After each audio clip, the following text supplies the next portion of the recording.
د تورخم دروازه څنګه ولې خلاصه شوه په اړه یې طالبانو څه ویلي دي او پاکستان. سلام، وخت مو بخیر. پر جزئیات هم دلته وګورئ. طالب سرچینې: تورخم دروازه نن سهار 8 بجې د هر ډول تګ راتګ پر مخ خلاصه شوه. د طالبانو تر واک لاندې ملي تلویزیون پر ایکس ټویټر په اړه لیکلي: تورخم دروازه نن سهار 8 بجې د هر ډول تګ راتګ پر مخ خلاصه شوه، خو د خلاصېدو په اړه یې نور جزئیات نه دي ورکړي. د ننګرهار ولایت د رسنیو دفتر هم تایید کړې ده چې تورخم دروازه نن سهار 8 بجې د هر ډول تګ راتګ په موخه خلاصه شوه. وړاندې په تورخم کې د طالبانو حکومت ځایي چارواکو پنجشنبې ماښام وویل سبا د جمعې په ورځ د تورخم دروازه د مسافرو او موټرو پر مخ پرانیستل کیږي.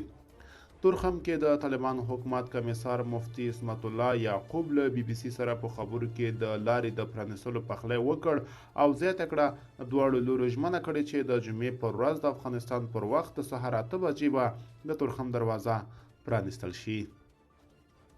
ښاغلي یعقوب زیاته کړه له پاکستاني لوري سره یې تازه خبرې نه دي شوي، خو وایي دروازه زموږ له لوري نه وه تړل شوې او موږ یې د خلاصېدو ممانعت نه کوو.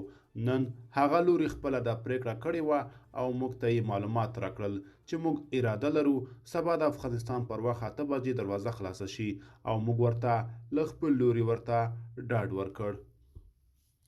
پاکستاني لوري تر اوسه له رسنیو سره د لارې د خلاصېدو په اړه څه نه دي شریک کړي.